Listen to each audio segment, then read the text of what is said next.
exclusivo. Reviravolta no caso Castelo. TV Cidade Verde teve acesso a documentos onde internos do SEM revelam confissões de Gleison Vieira, o menor que foi morto por outros adolescentes lá no SEM. Segundo esses depoimentos, o Gleison cometeu os crimes de Castelo sozinho, sem a participação dos outros 3 menores. Baseado nisso, a Defensoria Pública quer colocar os 3 em liberdade. O Tiago apurou essa matéria com exclusividade, pois não, Tiago? É isso, Amadeu. Nós tivemos acesso a documentos. A Defensoria Pública está convicta de que esses 3 adolescentes que estão apreendidos não estiveram na cena do crime. Além deles, também não esteve o Adão, que é o adulto.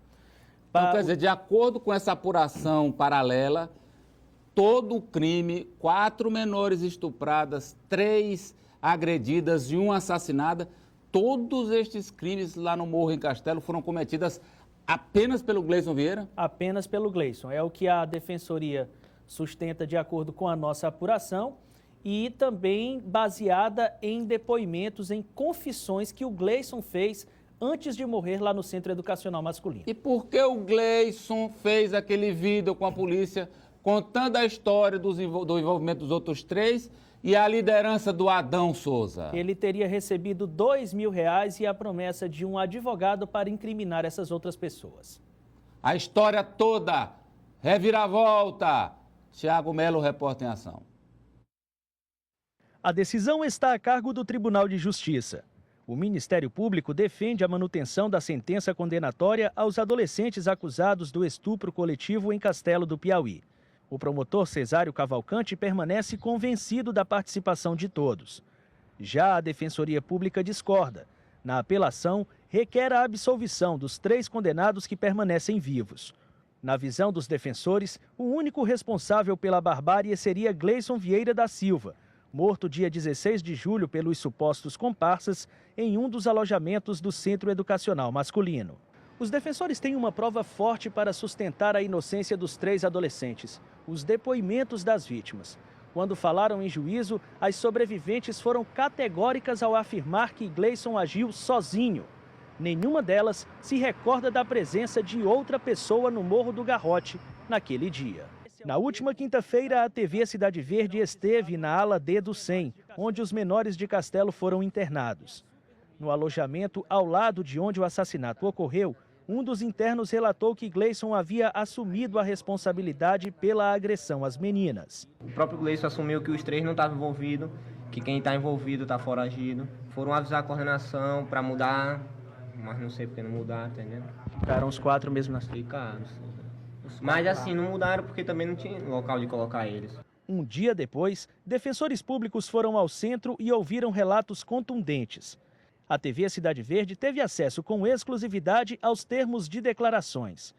Um dos internos da ala D diz que Gleison assumiu que tinha feito, que tinha estuprado 2 meninas, que tinha mais 2 envolvidos. Não declarou o nome dos 2. Não informou se eram menores de idade. Que Gleison declarou que os outros 3 menores que permanecem apreendidos não tinham nada a ver, que os menores não estavam sequer no morro. Gleison informou que foi oferecido R$2.000 e um advogado para acusar os outros meninos. Gleison dizia ameaçado pelos outros 3 adolescentes por ter acusado eles de algo que não tinham feito. Que os outros 3 meninos sempre se declararam inocentes. Que os 4 relataram terem sido espancados em Campo Maior. Que Gleison chegou a dizer que estava arrependido de tudo. Que todo mundo do pavilhão D sabe da confissão de Gleison aqui relatada. O outro depoimento é parecido. Diz o interno que estava internado na ala D, na cela vizinha à dos 4 menores de Castelo, que ouviu Gleison dizer que estuprou as meninas sozinho e que tinha outras pessoas com ele, mas que os outros sentenciados não tinham nada a ver. Que os 3 menores apreendidos sempre diziam que eram inocentes. Que Gleison falou que os outros sentenciados eram desafetos seus e que os acusou também para não denunciar os verdadeiros culpados. Que na chegada dos menores de Castelo ao SEM, viu eles apanhando. Que após a morte de Gleison, Os outros 3 apanharam colados na parede bem debaixo do local da câmera, que ficou uma mancha de sangue na parede que não conhece o guarda que bateu nos meninos.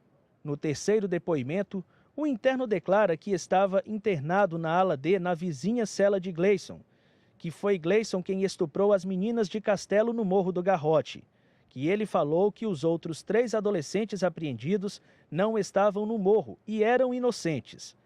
Disse que tinha outras pessoas com ele e que estavam soltos. Os termos devem ser anexados ao processo e analisados pelos julgadores da apelação.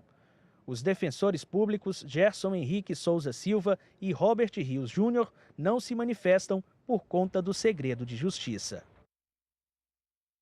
Surpreendente todo o depoimento das garotas à polícia.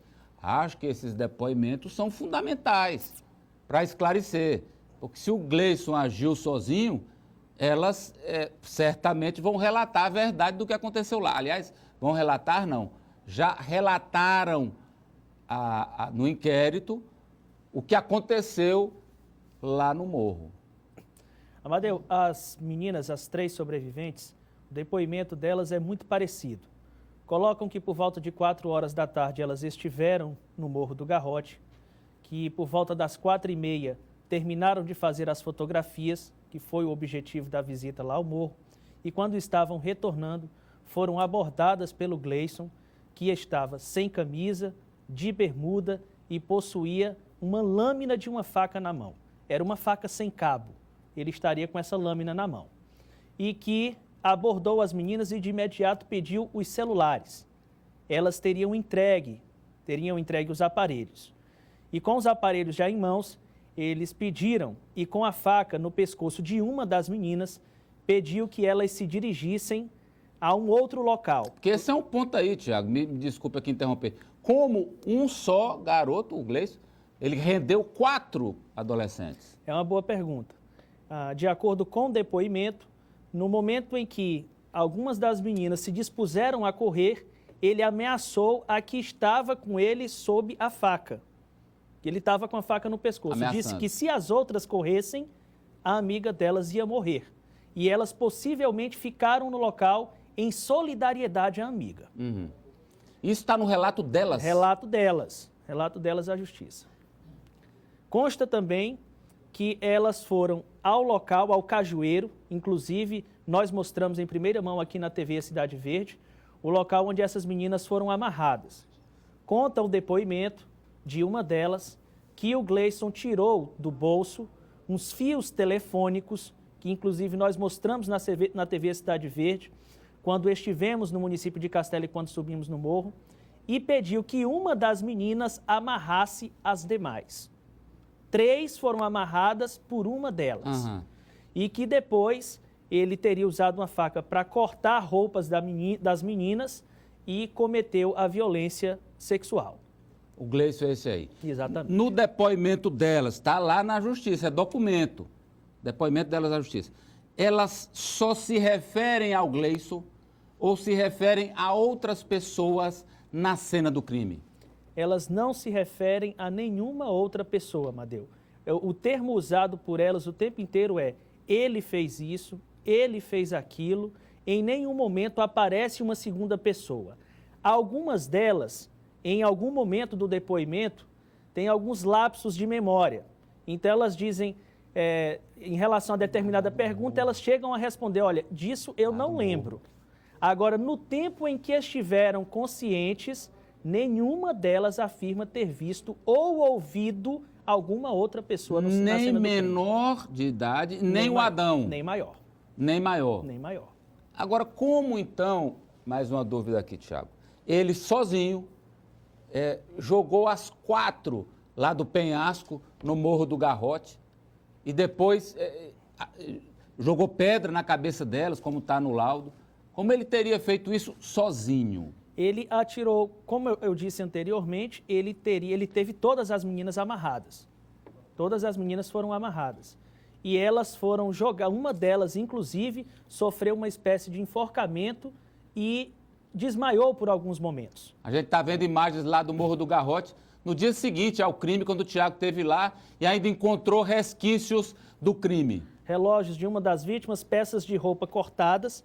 Como a gente falou, ele usou a faca para cortar as peças de roupa e, inclusive, vendou alguma das meninas. E aí o penhasco, E 4 aí é metros. o local de onde ele atirou.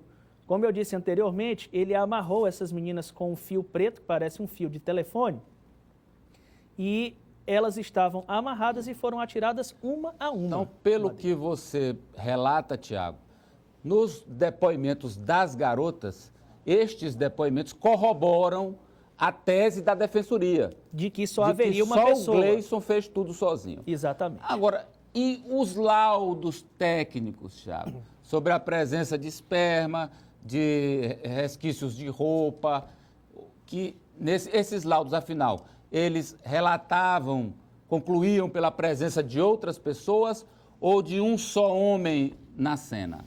De acordo com as informações que nós tivemos acesso, o sêmen de apenas um dos envolvidos foi encontrado nas vítimas, em 3 das vítimas. Essa pessoa é o Gleison. Então, só o sêmen do Gleison foi encontrado Nas vítimas. Nas vítimas violentadas. Exatamente. Violentadas. Exatamente. Nada do Adão, Nada do Adão, nem dos outros 3? nem dos outros 3. O que foi encontrado dos outros 3 foi, em 2 dos menores, foi encontrado material genético, né, possivelmente sêmen, mas na cueca deles próprios. Não na garota. Não na Ou garota. nas garotas. Não Exatamente. nas garotas. Exatamente. Outro ponto. Qual é o álibi deles? Quer dizer, na hora que o crime ocorreu, onde estavam os menores que se dizem inocentes? Bom, 2 deles, de acordo com as informações que nós temos, estavam trabalhando em uma obra da construção civil no município de Castelo. E uma pessoa que estava nessa obra, uma ou 2 pessoas, além deles 2, além dessa dupla, colocou à justiça que por volta das 17 horas, o crime contra as meninas foi entre 16h30 e 16h40. Por volta das 17 horas, esses 2 estavam trabalhando e permaneceram trabalhando durante a tarde toda até as 17 horas. Então isso, em tese, tiraria os 2 da cena do crime. Tiago, Um terceiro elemento, que eram 4 menores, um terceiro estaria na casa de amigos, inclusive teria pedido uma bicicleta emprestada. E esses também, álibis são considerados frágeis pela polícia? pela justiça foram considerados. É tanto que eles foram condenados, né? Então, a justiça invalidou esses álibis. Agora, o que levou o Gleison? Nós mostramos com exclusividade, na época, o Gleison relatando à polícia o que ocorreu lá no Morro do Garrote. Inclusive dizendo, olha, era eu, tinha os outros 3, tinha o Adão. Nós mostramos aqui este vídeo que correu o Brasil. Por que ele fez essa acusação contra os outros 3 e também contra o Adão, Tiago? O documento que nós mostramos aí, a partir do depoimento de um interno do SEM, que disse ter ouvido ser relatado pelo Gleison antes de morrer, o Gleison recebeu a promessa de uma importância em dinheiro no valor de R$2.000 e mais um advogado para cometer esse crime, ou ato infracional, já que ele é menor. Então já tem essa espécie de recompensa em dinheiro. Quem ofereceu é alguém interessado em desestabilizar o clima de segurança na cidade. Quem? A polícia deve ter conhecimento, nós estamos em busca desse nome. Lembrando que a TV Cidade Verde, como sempre faz jornalismo. Não estamos aqui defendendo tese A, B ou C. Estamos em busca de informações que esclareçam sobre esse caso que, repito, aterrorizou a cidade de Castelo, o estado do Piauí e chamou a atenção do Brasil inteiro. Agora, Tiago, como fica a posição da polícia, do Ministério Público e da Justiça, tendo a condenação dos 3 contestada pela Defensoria? Bom, Amadeu, o processo está em fase de apelação, né? Nós, a princípio, no julgamento em primeira instância, pelo juiz, o ganho de causa foi para o trabalho da polícia e também do Ministério Público. A Justiça restou-se convencida de que os 5 estavam, de fato, na cena do crime. Nós estamos fazendo outros levantamentos e mostrando que há um contraditório em relação a isso. E colocando há uma dúvida. Há um contraditório em relação a isso. Há pessoas que não são leigas, que trabalham com isso também, com esse tipo de caso, que questionam essa situação, tudo que foi apurado pela polícia e apontado pelo Ministério Público. Então, a situação da polícia, do Ministério Público e da própria Justiça vai ser colocada em xeque, talvez, nessa decisão do TJ. Nessa decisão da apelação do Tribunal de Justiça, onde a Defensoria Pública deve arguir, deve colocar todos esses argumentos, inclusive anexar esses depoimentos do Gleison, né, relacionados ao Gleison, das supostas confissões que ele fez lá no Centro Educacional Masculino, e vai ser o Tribunal de Justiça quem vai se manifestar acerca disso. Não há data ainda estabelecida. Eli, o que o povo está falando sobre essa reviravolta? Muitos telespectadores aqui, Tiago, comentando o fato de que a culpa agora recai exatamente sobre o que morreu, que não pode se defender. Muitos comentários sobre esse fato e alguns aqui perguntando diante disso o que é que pode acontecer com os outros agora, se tem o risco deles serem inocentados, se vão continuar presos. Os telespectadores aqui estão em polvorosa com essa informação. O detalhe ali, essas declarações das vítimas de que só estava ele na cena do crime e que pelo menos elas em nenhum momento perceberam a presença de uma segunda pessoa, essas declarações foram antes do Gleison ser assassinado. Então não surgiu depois que o Gleison não pudesse mais se defender. Todo o magistrado que julgou, o promotor do caso, os defensores, familiares das meninas estavam na sala de audiência quando essas declarações foram dadas. Né? Então, o Gleison... A gente registrou aqui ao vivo e o Gleison estava vivo, cumprindo a medida socioeducativa. Exatamente. Então, as declarações foram dadas quando ele ainda estava vivo. Vale ressaltar, para a polícia, os outros 3 menores deram a versão inicialmente de que tinham participado do crime ou do ato infracional, da barbárie lá em Castelo. No primeiro momento eles confirmaram. Quando eles foram apreendidos e levados a Campo Maior, onde prestaram depoimento, eles assumiram. Só que depois, perante a justiça, eles negaram.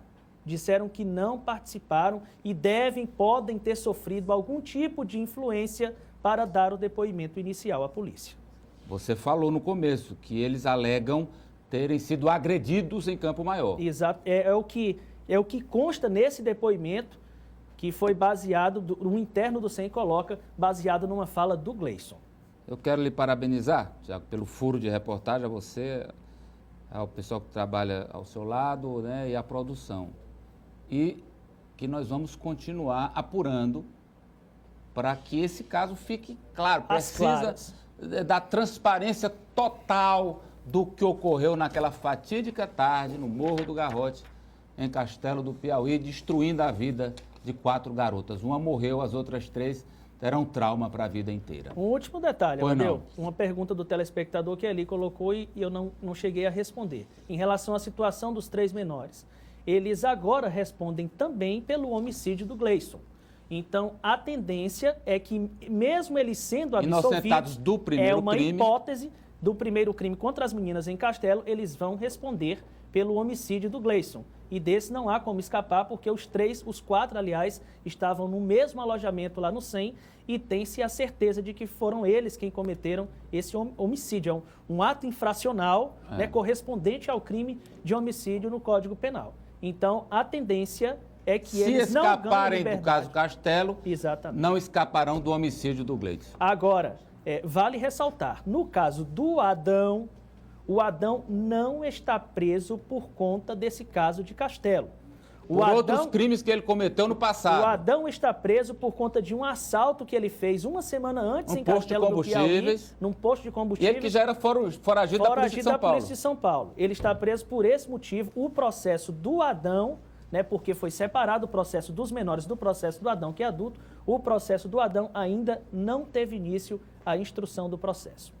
Obrigado, Tiago. Continuaremos apurando. Parabéns mais uma vez. Boa tarde a todos.